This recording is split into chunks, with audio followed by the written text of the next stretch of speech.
Welcome back to About Tonight. We are now joined by one of the few voices in federal politics who seems to be in favour of Australian community TV surviving. He's the Greens Senator for Western Australia. Please welcome Senator Scott Ludlam. Hi Scott. Good, thanks. My earpiece just fell out, but otherwise this seems to be going really well. Otherwise all is well. Now, thank you for joining us. This isn't quite Q&A. The plus side is you don't get insipid questions from the audience, you just get them from me. Go for it. Excellent.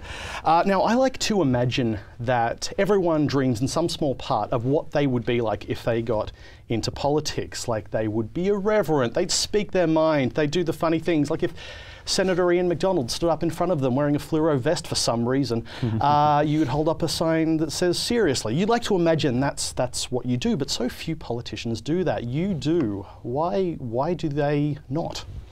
Oh, everybody brings a different style to the job. That was one of the things actually that attracted me to it in the first place. You know, working with Bob and with Christine and Rachel and some of my other Senate colleagues, you realise that people can do the job in completely different ways depending on their style, on what they're interested in, on how they like to work. So, you know, yeah, sometimes I take the piss, sometimes things are a bit too serious for that. Everybody brings a different kind of style to it, I guess. Well, you certainly do keep things lively. We actually have a clip of you in Senate estimates. I move that the Security Council formally condemn Denmark and stop them from making any more unwarranted acts of aggression. That's it's fantastic. Smart ass. I'm really happy you and Leslie got together. That meant a lot to me. I had a lot invested in that. Now, do you think there's a certain amount of freedom not being in power? Just touching on what you were talking about with being part of the Greens and being able to sort of speak your mind a bit more. It feels like it's quite limiting for Liberal or Labor who do actually are either in power or they're about to be in power. Is there a freedom that you have that they don't, do you think? There's a freedom, I guess, in being in a minor party or being in any political party where the party actually stands very strongly for the things you believe in. I feel sorry for some of my colleagues who frequently have to vote for stuff that they deeply disagree with, and we saw that happen recently with the data retention debate, where there were people on the Liberal and the Labor side of the chamber voting expressly against something that they knew to be right. I dispute, I guess, the idea that we're not in power. The Greens in the last term with the Labor Party passed one of the most significant economic reforms of the last 10 years, the carbon price, and all of the sort of collateral initiatives that went around that. The Australian Senate is diverse. It's more diverse now than it's ever been before, like the largest crossbench that I think has ever been there in Senate history. And we're frequently put into a position where we're able to determine whether legislation's passed or not.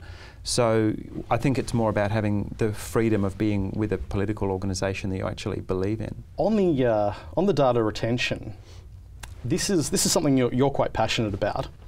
It's an issue that I feel like I really should agree with you on, and I sort of do, but from a practical standpoint, I'm not a conspiracy theorist. I am deeply paranoid and have been all my life. And the moment the internet came in, I assumed from the first time I logged on that somebody was watching, someone was logging everything I was doing, and it was always this sort of someone peering over my shoulder. I guess my thing is, we've seen that with the I guess WikiLeaks and everything that's come out from that. They tend to do that whether the legislation is there or not.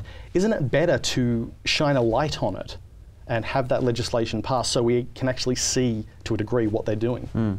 Well, we can't see what they're doing. And yeah, obviously the internet, the devices that are connected to the internet log everything or they couldn't function. And there's a question though about whether somebody's watching that or not. There are millions, and there's probably billions of hours of YouTube footage that people aren't watching. There's CCTV cameras everywhere that people don't have time to watch. Like, there's physical limitation on how much of this stuff can actually be monitored by people. What's more scary is when you get these huge pools of data that actually can be searched algorithmically for particular patterns that can bring people, to the attention of the authorities. That's all very well if they're tracking national security threats or organised crime. I don't think too many people have much of a problem with that. If they're going after climate change demonstrators, if they're trying to nail the person on Nauru who blew the whistle on horrific abuses in our detention system, and these mass surveillance tools are being turned on those kind of people, on journalists, then you've got a very significant problem. You've got effectively a surveillance weapon being turned on civil society. I think that's something we should all be concerned about. But if, to quote a figure I just made up, if 99% of communication, or it seems it's that amount, is being conducted online, and that includes terrorism threats, what is the alternative? How do we search through all that if it's there and then it disappears? Depends on who you mean by we. Would you be happy and would you consent to have somebody in your actual life, in your day-to-day life, following you around 2 or 3 paces behind you, just quietly recording everybody that you met, what you were wearing, whether you exchanged anything, exactly where you were at every minute where you communicated with a person? You would find that behaviour kind of creepy. If the government authorised someone just to follow you around, recording every single detail, they'll sit there while you're sleeping, and watch you in case you reach out and send a text message so that they can record that too. You wouldn't tolerate a creeper like that in real life. Why the hell should we put up with that kind of behaviour online? The government seems to think it's appropriate that in a very real-time way that surveillance blanket should be thrown over the entire Australian population. There's 23 million non-national security threats, non-criminals. People aren't even suspected of anything. So why was there bipartisan support for it? Why Labor seems to be saying no to almost everything the government suggests. Why did they voice no opposition? Oh, you should ask the Labor Party that. I've got some very strong opinions on why they might have done that, but you'd be better off putting a Labor spokesperson on the spot. I think it's a real shame that Abbott, standing in front of his 6 flags or 8 flags or however many he's up to now, sought to get a poll bounce out of terrifying people, out of fear. Nobody's ever been able to provide any evidence that mass surveillance actually keeps us safer. Targeted surveillance obviously has a role in law enforcement, and it has for a very long time.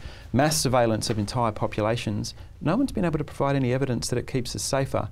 So I think, my fear is Labor supported it purely on political grounds, that they just didn't want to be wedged. They didn't want to be seen as being soft on national security. They would rather talk about debt, or they'd rather talk about childcare, or they'd rather talk about, whatever. And they just wanted to kind of neutralise the debate and get it over with.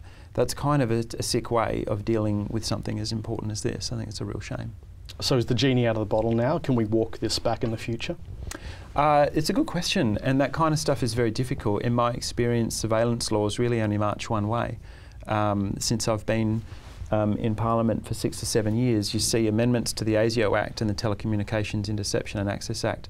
Sometimes it feels like every couple of months. They're always widening the scope of the powers, always expanding. It's very difficult to get this stuff back in the box. But I wouldn't use that as a reason to give up and just leave them to it. This stuff is actually way too important for that. I think really what comes next in terms of the genie being out of the bottle is let's map the genie. Let's track data breaches and abuses and corruption and document very carefully when this thing goes wrong. I don't know what you reckon, but I think it's probably only a matter of months after this thing gets on its feet, after it's properly implemented, that we would see large-scale data breaches, either material from important public figures being spilled, or large-scale releases of personal information of ordinary people who weren't doing anything wrong.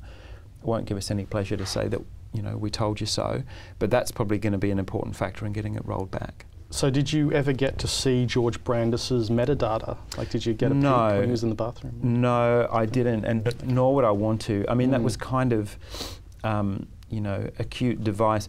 I don't think George Brandis's metadata should be public. It's none of anybody's business unless he's committing a crime or is corrupt, and we've got no reason to believe that he is. So it's actually nobody's business, but that's precisely our point. the state should not feel free to be going through your stuff if you're not suspected of anything. All right, when we return, we're going to talk about community television's future with Senator Scott Ludlam.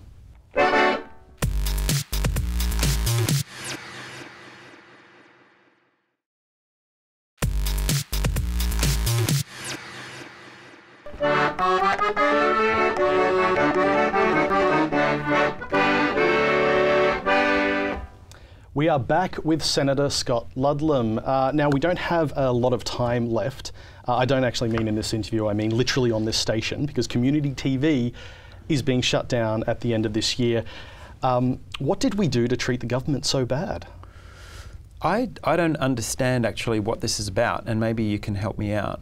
Community TV doesn't cost the taxpayer anything. I would argue it's a net benefit to the community, apart from media diversity, but also obviously the amazing training that people get, and just the fact that there's something else to watch besides commercial television.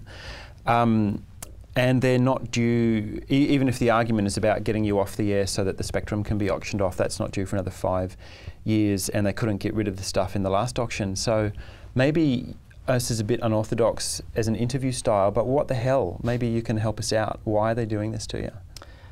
Yeah, it's a bit of a mystery. I mean, Turnbull's quotes on this, he said that the spectrum is a scarce public resource. And it certainly is finite. There aren't infinite. Sure. But I mean, I don't know, when I flick around the TV, I see Spree TV and whatever else. It's just 24-hour shopping networks. And I think if we're going to talk about it as a public resource, you can't just commercialize it to the nth degree the way he is. Yeah, well, I mean, I would agree with that. It's oceans of garbage. The multi-channels are barely watchable, and maybe there's, you can kind of see the audience figures. There's obviously a niche. There's people who are interested in staying up till 4 o'clock in the morning to watch Home Shopping Channel, and good luck to them. That's the benefit, I guess, of having free press. But I honestly don't understand why you would smash up perfectly good community broadcasters. So to my mind, given that there's actually no funding in it, that it's purely a political decision that's being made for commercial purposes that obviously haven't been made clear, I think you're in a winnable position. I think it's a decision that could be reversed if we shout loud enough. Well, let's shout. Let's shout. Guess what? You're a broadcaster. This is a room full of cameras. You've got transmission equipment. You've got bandwidth. You've got spectrum. Let's get your audience into it. Let's do it. We need to galvanise. I've been trying to think about what Turnbull, what his approach is, and he seems to be really pushing for the online thing. Yes. Now he says that we should move online. Hasn't really given us enough time to make the transition. I mean, transitioning from one medium to another is a huge task.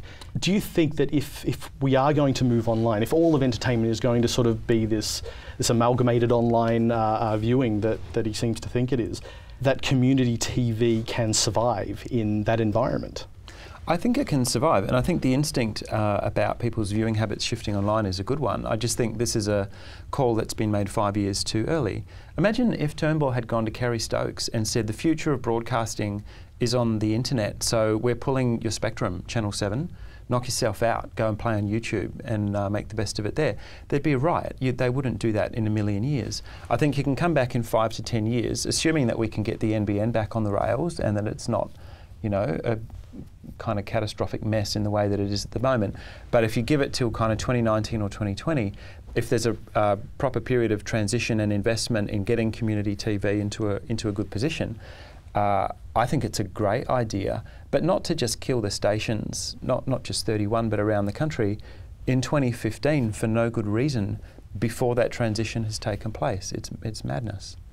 I guess trying to reconcile Turnbull's view of the internet being the future with the changes to the NBN is very difficult, and we know that he believes this. There was some talk at the beginning when everyone on the left briefly thought that he was sort of the left's inside person in the Liberal Party, that he was being pushed into this terrible plan. But this is something he actually believes.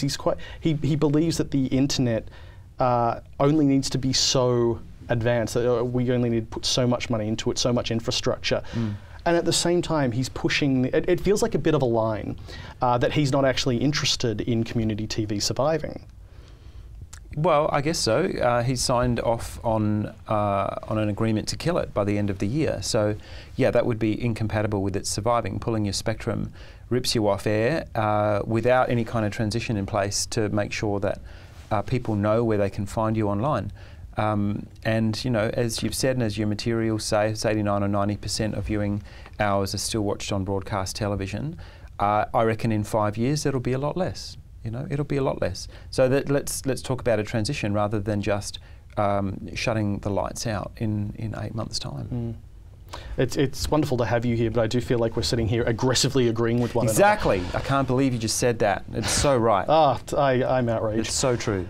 You suggest there is a glimmer of hope that it's not, you know, we're not completely toasted yet. We've only got about 6-7 months left. What can possibly be done? I think, you know, we faced this a couple of years ago actually with community radio broadcasters when the previous government was in the process of pulling a couple of really important programs and also kind of starving the sector of funding. And the radio audiences obviously are a lot larger and they're more diverse and they're more dispersed around the country. But what they got onto very quickly was the fact that, hang on, we're broadcasters. We can talk to people, we can reach people, we have an audience. These people vote, and if they're watching the station, obviously they care about its continuity. So I think probably the most important thing we could do in the next 6 months is grow the audience and politicise them and get into Mr. Turnbull's ear about delaying this decision so that a proper transition can happen. It's not going to cost the budget anything. It's going to be politically popular, even amongst people who don't watch community TV. It's nice to know that it's there. I think getting on a fairly serious campaign footing, look, you've got nothing to lose. All this equipment, all the expertise, all the volunteer hours that get put in, I think a proportion of that can be channeled towards engaging the audience and getting them active. All right, so what we need is for everyone to tweet at Malcolm Turnbull, tell him we need more time to move online, but don't just stop at the tweeting. You know, you can actually physically go to his office. That is an option, and he can't mute you as easily as he can on Twitter. So maybe try doing that. Well, Senator Scott Ludlam, thank you so much for joining us. Thank you. It's been a pleasure to have you here, and we'll be back after the break with Grant Hansen.